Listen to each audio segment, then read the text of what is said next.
প্রথমে হচ্ছে আমাদের পলি ঢুকাই নিতে হবে ড্রামে, এটা আমি চেক করেছি। পলি ঢুকানোর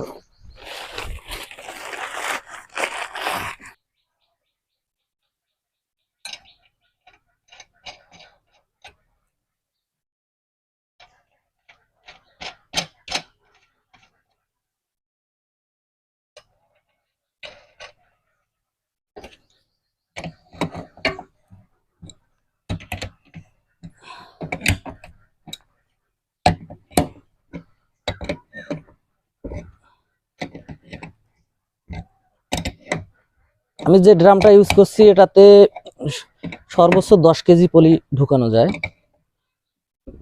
ওয়েস্ট যে তেলগুলো থাকে এগুলো একটু ব্যবহার করব যাতে করে তাড়াতাড়ি আমার চুলোটা ধরে।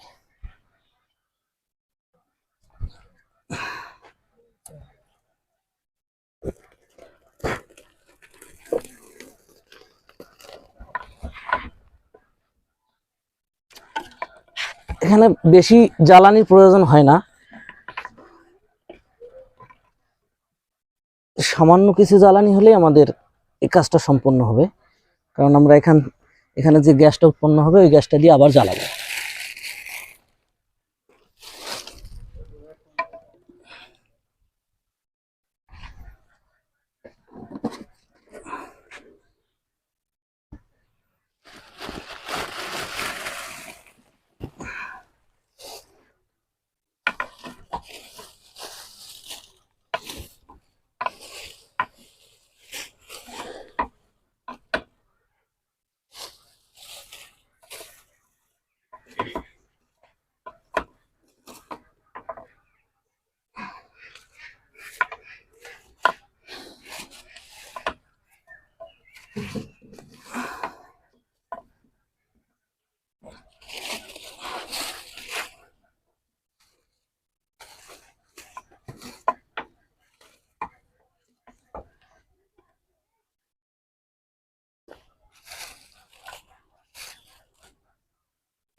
চুলা জ্বালানোর 15 থেকে 20 মিনিটের মধ্যে আমাদের গ্যাস আসা শুরু হবে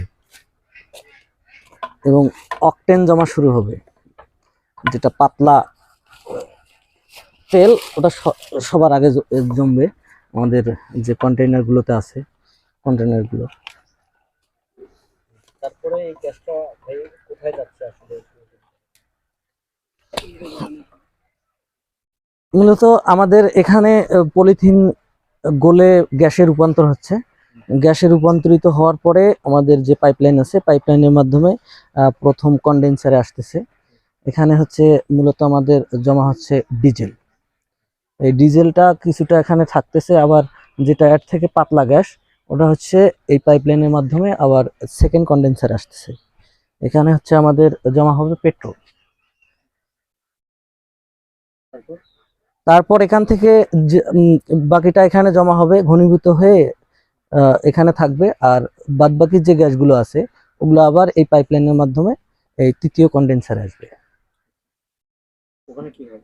এখানে হচ্ছে মূলত আমাদের অকটেন জমা হবে।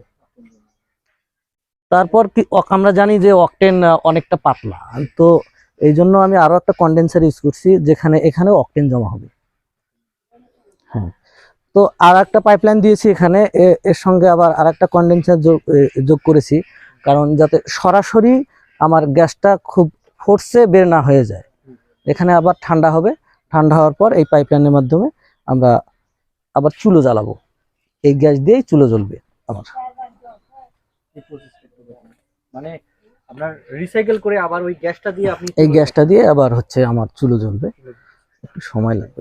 রিসাইকেল না, এটা হচ্ছে ওই গ্যাসের সর্বশেষ যেটা অবশিষ্ট অংশ সেটা দিয়ে এই গ্যাসটা the last stage of this gas. কারণ আমি এটা পুরো প্রণালীটাই এটা দেখি এটা সিস্টেমটা থিওরি নিয়ে শিখে গেলে যেটা গবেষণা করছে কেমনে হয় কয়দিন পর ব্যবসার অভাব লাগলে। এখন আমি হচ্ছে প্রথমে যে তেলের ওয়েস্টটা আছে ওটা বের করে ফেলবো।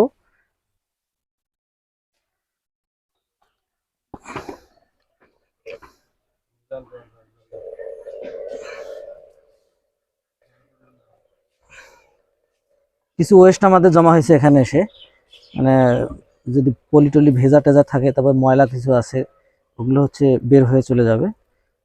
তো এই কারণে এটা বের করে দিলে তেলটা ভালো থাকবে।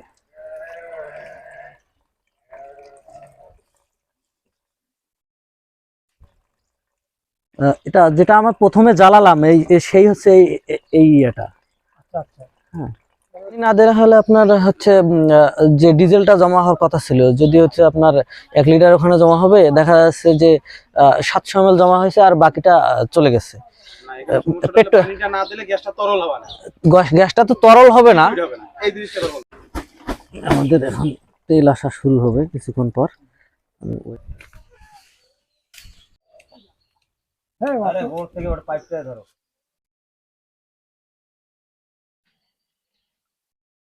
না, তো এটা ব্যালেন্স করার জন্য অবশ্যই কি টেম্পারেচার মিটারের প্রয়োজন, আর এই টেম্পারেচার মিটারটি